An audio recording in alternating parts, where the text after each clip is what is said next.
What is true for all of us is that the world around us, including the church, is walking away from its commitment to the truth of God's word.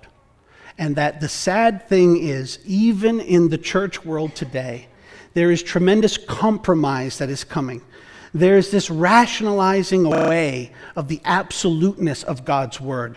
There is this way of trying to fit God and his word into our fleshly lifestyles. It's taking God's standards and lowering them down to our cultural norms or our personal preferences. It's a sad and tragic thing, because the truth of the matter is that once you and I leave the anchoring of God's truth and love, we are lost. We are lost spiritually. We're lost symbolically.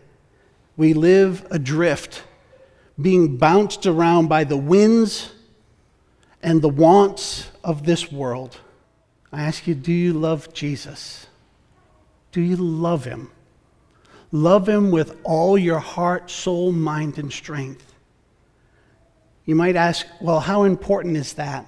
Jesus said it's the single most important. When asked about all the commands of God by somebody, by the way, that was trying to trip him up, what's the most important of all of the law? Jesus said, love the Lord your God with all your heart, all your soul, all your mind, and all your strength. And then love your neighbor as yourself. That's the second one. I ask you, friends, do you love Jesus? This is the great commandment. You see, in the passage where Jesus is now speaking to Peter, we see both the great commandments, love as a verb, no strings attached, sold out to find the lost and to grow the found. He says, if you truly love me, you will fish, you will feed, and you will follow. If you truly love me, you will seek, you will serve, and you will surrender. Is this where you find yourself? Is this how you understand living God's word and loving Jesus? I pray to God that it is. I pray to God that it is, because Jesus himself said that it is by your fruit that the rest of the world will and should evaluate you and your walk.